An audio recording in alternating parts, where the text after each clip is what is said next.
बहुत बहुत शुक्रिया। नावल फना का 16वां बाब पेशे खिदमत है। इसका नाम है कुर्सी वाला।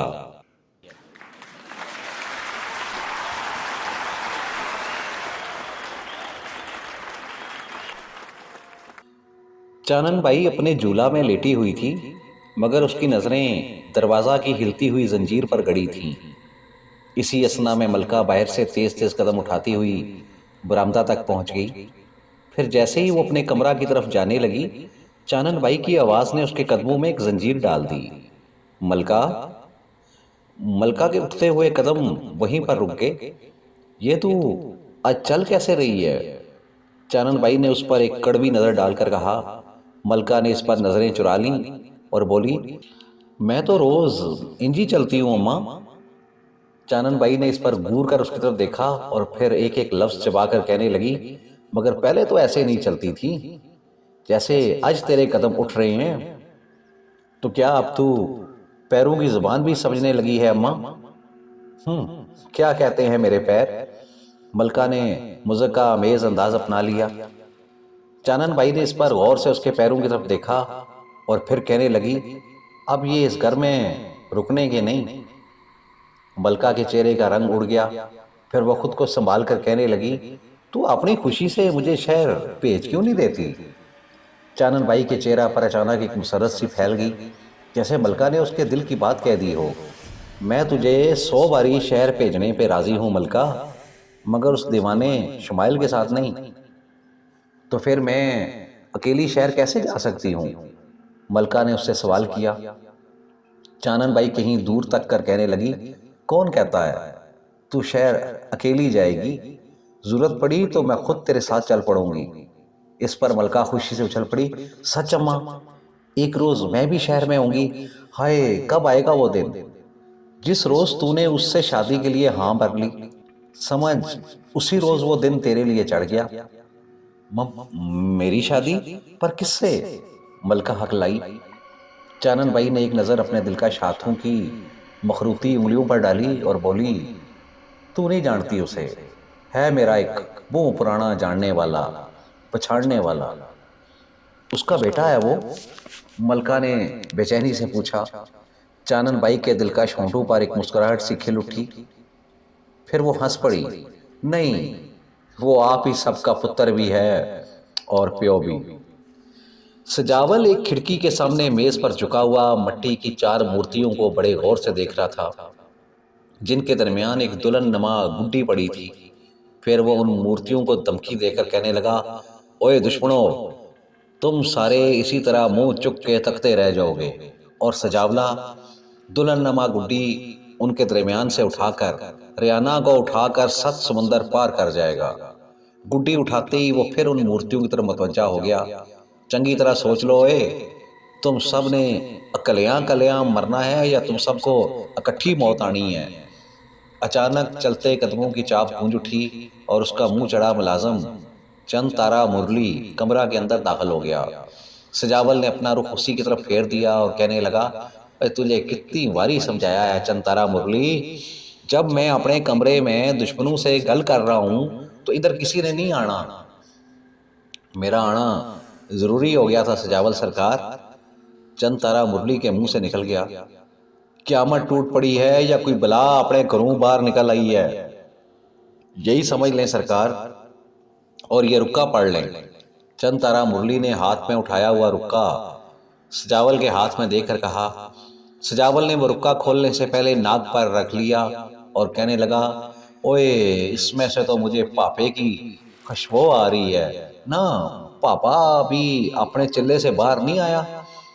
उसने पैगाम भेजा है सरकार, अभी मेरा चिल्ला टूटा नहीं, पर जब भी ये टूटा तो पहला जंदरा सजावल ही आकर खोलेगा। चंद तारा मुरली ने कहा ही था। सजावल कहका लगाकर हंस पड़ा, ओए पापे ने ये गल्ला तो मुझे उससे रुसने नहीं देती। इतना कहकर उसने वो रुक्का खोल लिया और फिर पढ़कर कहने लगा, पापे ने लिखा है, दुश्मन इकट्ठे ना मर सकें तो फिर उन्हें अकल्ला अकल्ला करके मार दिया करते हैं सजावला। रुक्का पढ़कर उसने एक हज़ियानी सा कहका लगाया और कहने लगा, अब यही करना पड़ेगा पापा, यही करना पड़ेगा। आज मलका रेहाना को अपने साथ लेकर जंगल में नहर के किनारा पर गिरा ऐन उसी दरख्त के तना तक ले आई थी जिस पर बैठकर शुमाइल घंटों सोचो विचार में मसरूफ रहता था। इत्तेफाक से आज वो वहां मौजूद नहीं था। रेहाना चुपचाप चलती हुई ऐन शुमाइल की जगह पर बैठ गई और मलका ने उसकी गोद में गिरकर अपनी टांगें सीधी कर लीं। फिर वो उसके चेहरा की तरफ देखकर कहने लगी, मैं कितनी कुछ सोहनी हूँ रेहाना। तू बहुत सोहनी है मलका, मगर तू यही बात शीशे से क्यों नहीं पूछती? रेहाना ने कहा, मैंने पूछा है रेहाना, कोई 100 बारी पूछा है। मलका ने उससे नजरें चुराते हुए कहा, तो फिर उसने तुझे कुछ नहीं बताया? रेहाना ने पूछा। अड़िए शीशे में तकती हूँ तो शीशा कहता है अपने माही कोलों पूछ। मैं माही कोल गई तो वो आगे से बिल्कुल चुप चुपी था। मलका ने अभी इतना ही कहा था कि रेहाना ने अपने मुंह पर हाथ रख लिया। हाँ हाय, फिर उसमें और शीशे में फर्क ही क्या रह गया? बड़ा फर्क था रेहाना, बड़ा ही फर्क था। मलका अचानक मुस्कुराने लगी थी। क्या फर्क था? मुझसे पुजारत पुजारत ना खेल, सीधी तरह बता। रेहाना ने उसका मुंह ठकोर कर कहा। इस बार मलका का चेहरा एक मलकूती मुस्कुराहट से भर गया। फिर वो कहने लगी, मेरा टोल चुप जरूर था अड़िए, पर उसकी अखियां गज बज के कह रही थीं, कोई नहीं तेरे जया, कोई है ही नहीं और कोई हो ही नहीं सकता। इतना कहकर मलका ने शर्म के मारे दोनों हाथों से अपना मुंह छुपा लिया और घर की तरफ दौड़ती चली गई। पीछे हैरत तो जैसे रेहाना के चेहरा से चिपक कर रह गई थी। गुमनाम घर में हाथ कमर के पीछे बांधे बेचैनी में इधर उधर टहल रहा था। उसकी बीवी दिल आराम ने भी अपना सर बांध रखा था और एक चरपाई की पाइंती पर बैठी हुई थी। अब कुछ आराम भी कर ले रेहाना के अब्बा, क्यों चल चल कर दुनिया के गिर्द चक्कर पूरा करने में लगा है? दिलाराम ने अपने माथा पर हाथ रखकर कहा, मैंने जाना किधर है, कुमार की दुनिया तो मट्टी के चाक तक होती है रेहाना की माँ। गुमनाम ने कहकर फिर अपने मुंह पर हाथ रख लिया था। रेहाना के इनकार ने तो हमें मुंह बिखाने जोगा नहीं छोड़ा। पैंट तो हथों गई थी, लगता है अब ये बस्ती भी हमें छोड़ना पड़ेगी, दिलाराम ने कहा। गुमनाम, जिसकी आंखें किसी गहरी सोच में डूबी हुई थीं, अचानक चौंक कर कहने लगा, देख, तू अपनी भैन से कह शौकते को सेरे बंधवा कर हमारे बुए तक ले आए बस, बाकी फिर हम जाने और बस्ती वाले। कोई बड़ा सांग लगाने का प्रोग्राम है तेरा?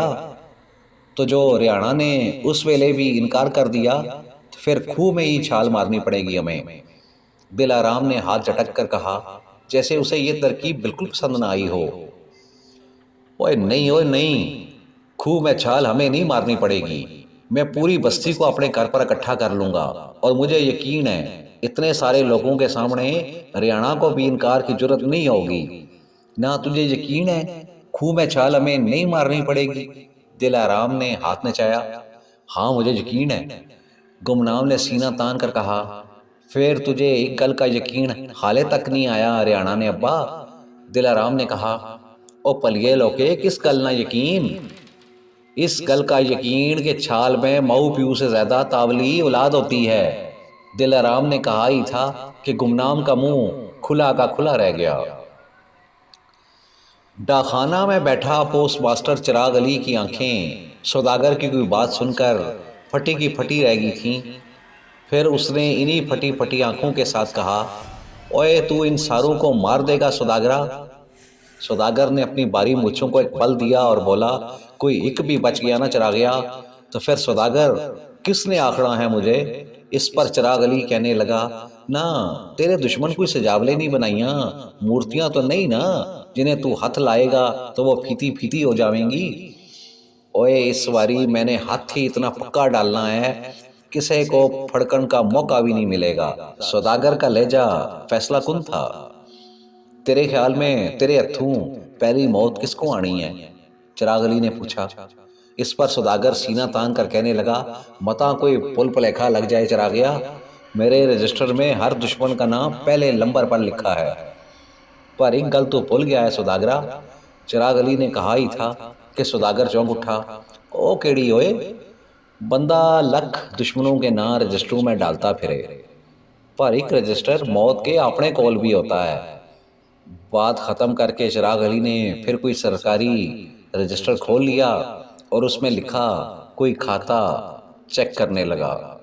रेहाना किसी दरख्त के नीचे बैठी माथा पर हाथ रखकर इधर उधर बेचैनी से तके जा रही थी।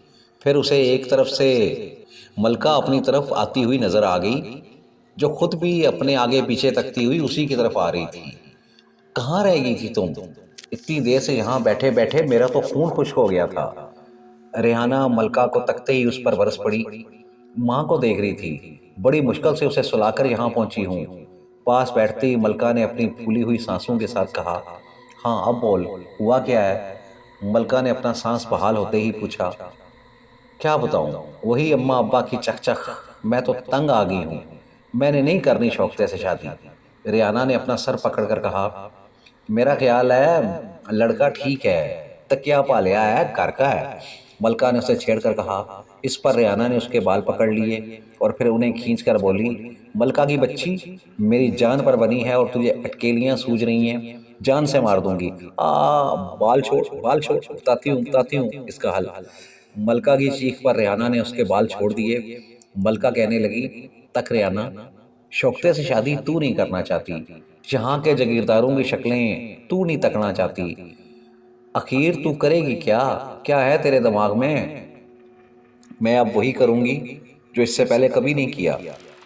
रेहाना का लहजा अटल था। मैं समझी नहीं कुड़े। मलका हैरान थी। मैं वो गाड़ी छोड़ दूंगी जिसमें मुझे मेरी मर्जी से जीने का हक नहीं दिया जा रहा। रियाना ने उसकी हैरानी फौरन ही दूर कर दी। पर जाएगी किधर, ये मलका का अगला सवाल था। यही तो मसला है। उधर शहर में भी लड़की का अकेला जीना कुछ आसान नहीं। दरअसल ये मर्दों का माशरा है। यहाँ वही लड़की हालात का मुकाबला कर सकती है जिसकी पुश्त पर बेपनाह पैसा हो, या उसका हाथ किसी ऐसे मर्द के हाथ में हो जिसकी उंगलियों पर लोग नाचते हों। रियाना चुप हुई तो मलका एक आह भरकर कहने लगी, यहाँ कितनी औरतें ऐसी हैं जिनके मर्द दो दो टके की नौकरियों में हर रोज जिल्लत उठाकर घर पहुंचते हैं। फिर तुझे ये क्यों ऐसा मर्द दरकार है जो लोगों को अपनी उंगलियों पर नचाता हो? रेहाना की आंखों में एक बार शोले से लपक गए। फिर वो दांत पीसते हुए कहने लगी, यहाँ के जागीरदारों ने बस्ती में मुझे और मेरे घर वालों को एक तमाशा बना रखा है, और मैं हर सूरत इस तमाशा को उनके लिए मौत के तमाशा में बदल देना चाहती हूँ। ये कुछ मुश्किल नहीं हो जाएगा रेहाना? आखिर ऐसा मर्द तुम्हें कहाँ मिलेगा जो तुम्हारी खातर इतने खतरनाक लोगों से दुश्मनी मोल ले? इस बार रेहाना की आंखों में एक नकाबले बयान सा यकीन लहरा गया। फिर वो सर उठाकर एक एतमाद से कहने लगी, वो मर्द इसी दुनिया में ही कहीं है, और वो मुझे यहीं मिलेगा, यहीं मिलेगा। बहुत बहुत शुक्रिया।